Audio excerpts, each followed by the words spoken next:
Jonah, chapter 1. The word of the Lord came to Jonah, son of Amittai. Go to the great city of Nineveh and preach against it, because its wickedness has come up before me. But Jonah ran away from the Lord and headed for Tarshish.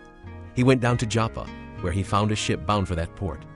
After paying the fare, he went aboard and sailed for Tarshish to flee from the Lord. Then the Lord sent a great wind on the sea, and such a violent storm arose that the ship threatened to break up. All the sailors were afraid, and each cried out to his own God. And they threw the cargo into the sea to lighten the ship. But Jonah had gone below deck, where he lay down and fell into a deep sleep. The captain went to him and said, "How can you sleep? Get up and call on your God. Maybe he will take notice of us and we will not perish." Then the sailors said to each other, "Come, let us cast lots to find out who is responsible for this calamity." They cast lots, and the lot fell on Jonah.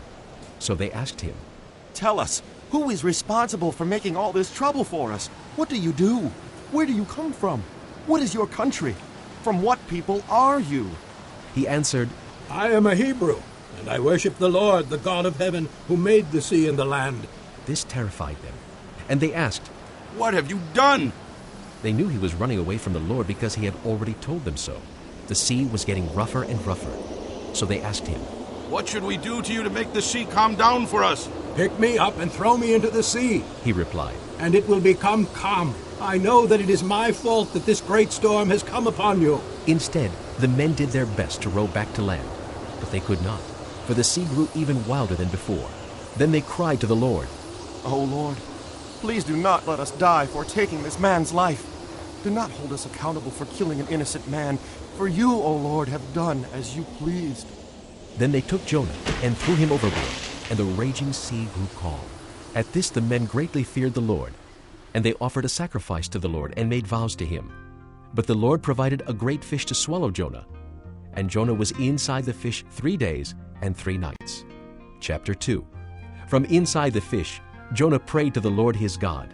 He said, "In my distress I called to the Lord, and he answered me. From the depths of the grave I called for help, and you listened to my cry. You hurled me into the deep, into the very heart of the seas, and the currents swirled about me. All your waves and breakers swept over me. I said, I have been banished from your sight. Yet I will look again toward your holy temple. The engulfing waters threatened me. The deep surrounded me. Seaweed was wrapped around my head. To the roots of the mountains I sank down. The earth beneath barred me in forever. But you brought my life up from the pit, O Lord my God. When my life was ebbing away, I remembered you, Lord, and my prayer rose to you, to your holy temple. Those who cling to worthless idols forfeit the grace that could be theirs, but I, with a song of thanksgiving, will sacrifice to you. What I have vowed I will make good. Salvation comes from the Lord." And the Lord commanded the fish, and it vomited Jonah onto dry land. Chapter 3. Then the word of the Lord came to Jonah a second time. Go to the great city of Nineveh and proclaim to it the message I give you. Jonah obeyed the word of the Lord and went to Nineveh. Now Nineveh was a very important city. A visit required 3 days. On the first day, Jonah started into the city. He proclaimed, 40 more days and Nineveh will be overturned. The Ninevites believed God. They declared a fast, and all of them, from the greatest to the least, put on sackcloth. When the news reached the king of Nineveh, he rose from his throne, took off his royal robes, covered himself with sackcloth, and sat down in the dust. Then he issued a proclamation in Nineveh. By the decree of the king and his nobles, do not let any man or beast, herd or flock taste anything. Do not let them eat or drink. But let man and beast be covered with sackcloth. Let everyone call urgently on God. Let them give up their evil ways and their violence. Who knows?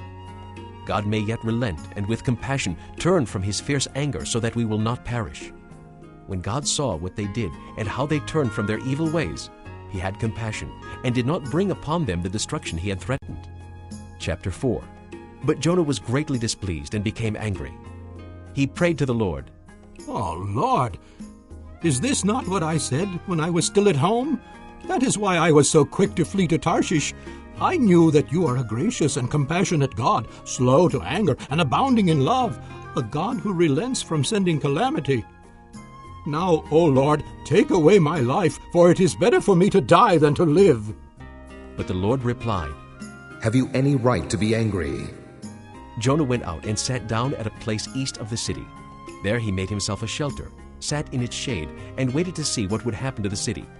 Then the Lord God provided a vine and made it grow up over Jonah to give shade for his head to ease his discomfort. And Jonah was very happy about the vine. But at dawn the next day, God provided a worm which chewed the vine so that it withered. When the sun rose, God provided a scorching east wind, and the sun blazed on Jonah's head so that he grew faint. He wanted to die and said, "It would be better for me to die than to live." But God said to Jonah, Do you have a right to be angry about the vine? "I do. he said. I'm angry enough to die." But the Lord said, You have been concerned about this vine. Though you did not tend it or make it grow, it sprang up overnight and died overnight. But Nineveh has more than 120,000 people who cannot tell their right hand from their left, and many cattle as well. Should I not be concerned about that great city?